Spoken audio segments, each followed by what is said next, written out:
नमस्कार, ABC news India में आप सभी का स्वागत है। एक बड़े मुद्दे पर आज चर्चा होगी, उससे पहले देखिए ये हेडलाइंस।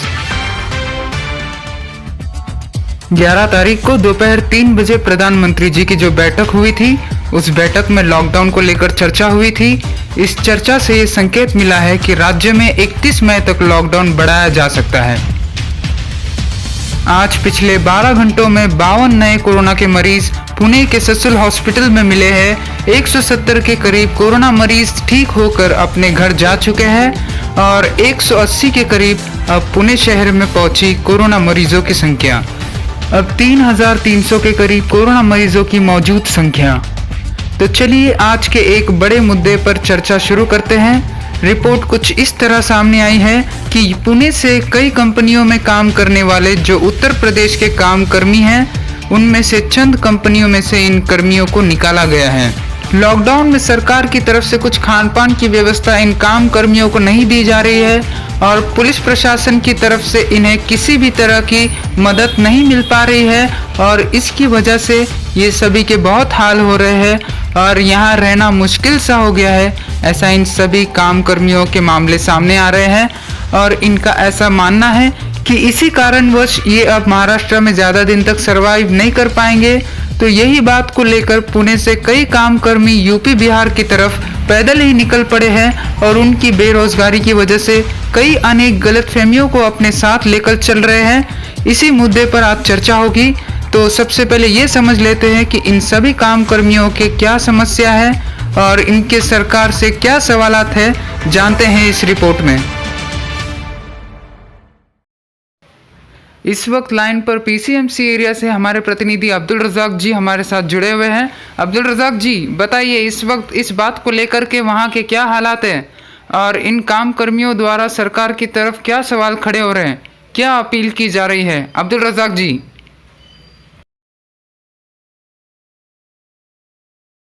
पर क्यों जा रहे हो? गोरखपुर में इसलिए जा रहा था जी क्योंकि कंपनी वाले खाने के लिए नहीं दे रहा है। हाँ। और पहली बात रह गया कि हम लोग गए थे स्पेशल ट्रेन के चक्कर में रेलवे स्टेशन। हाँ। वहाँ पे शाम सुबह से बैठे थे, शाम को 6 बजे से वो पुलिस बुलाया। हाँ। और बोलता है कि इनको मार के भगाओ।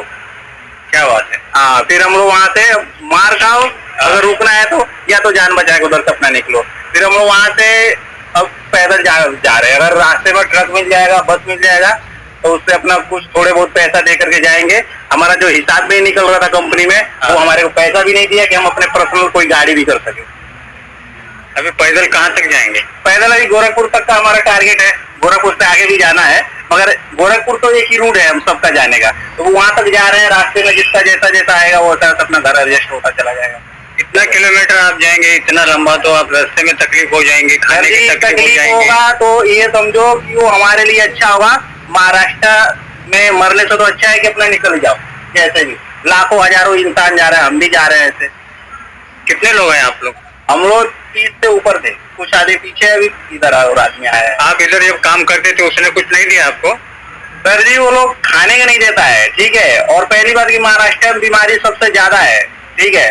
और पहली बात यहाँ की महाराष्ट्र सरकार बोलती है स्पेशल हम ट्रेन चला रहे हैं। और स्पेशल ट्रेन काहे को चला रहे हो? जब हम पहले फार्म पे गए थे तो वहाँ ट्रेन नहीं मिली। बोलते हो नंबर आएगा तुम्हारा तो छोड़ेंगे, तो नंबर आएगा तो रूम में तो भूखा नहीं ना नंबर की इंतजार करेगा। इधर खाने का चाहिए ना रूम में। हमारा सैलरी बन रहा था 7-7 हजार रुपए। उसने अपना कार्ड पीट के सब एडवांस बोला कि खाओगे जब तक लॉकडाउन में, वो पैसा मैं नहीं जोड़ूंगा। जाने के टाइम उसने पूरा अपना हिसाब जोड़ के काटा। मेरा बचा था 1070 रुपए, उसने दिया भी नहीं। उसका लिस्ट भी हम लोग के पास पड़ा है।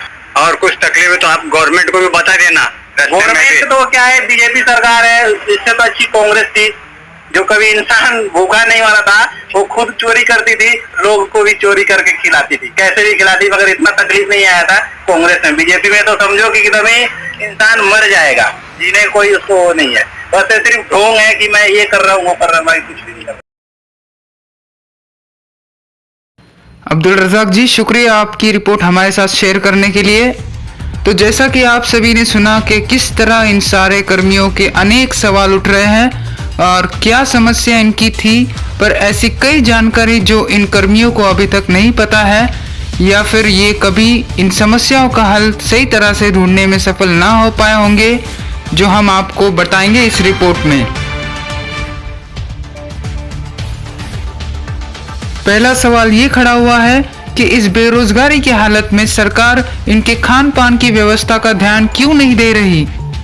देखिए, जब यहाँ पुणे शहर की बात आई है तो आपको बताते हैं कि सरकार द्वारा पुणे शहर में कई एनजीओ मौजूद हैं जो ऐसे जरूरतमंद लोगों को मुफ्त में खान पान की व्यवस्था कर रहे हैं। दूसरा सवाल, रेलवे स्टेशन पहुंचने पर पुलिस प्रशासन द्वारा इन्हें दहशत देकर क्यों भगाया गया।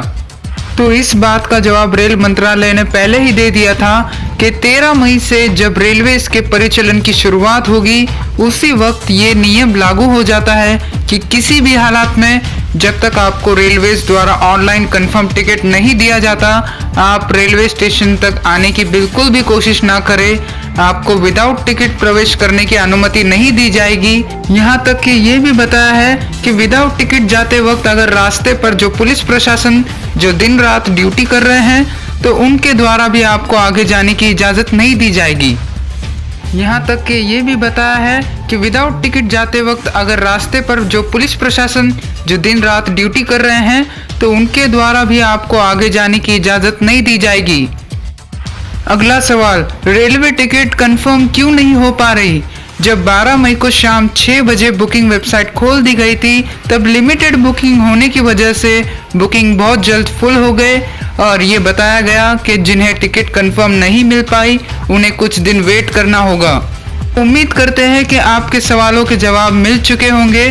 तो ऐसे कई गलतफहमियों की वजह से कई सारे कर्मी यूपी की तरफ पैदल निकल रहे हैं, पर एक सुझाव के तौर पर सरकार ने इस पर रोक लगानी चाहिए क्योंकि हालात को मद्देनजर रखते हुए जो देखा जा रहा है कि ऐसे कई सारे लोग यहाँ से निकलकर यूपी के बॉर्डर तक पहुँचे और करीब 10 किलोमीटर तक लोगों की भीड़ लगी हुई है। और महाराष्ट्र में कोरोना केसेस ज़्यादा होने की वजह से वहाँ के पुलिस प्रशासन बॉर्डर पार करने की परमिशन नहीं दे रही।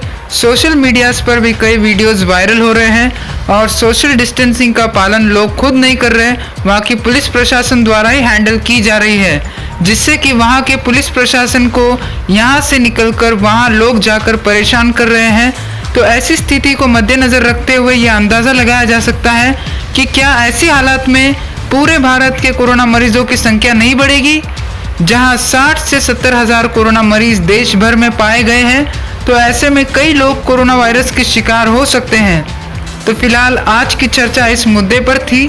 आगे की अपडेट के लिए बने रहिए हमारे साथ। ABC न्यूज़ इंडिया आपको रखे आगे।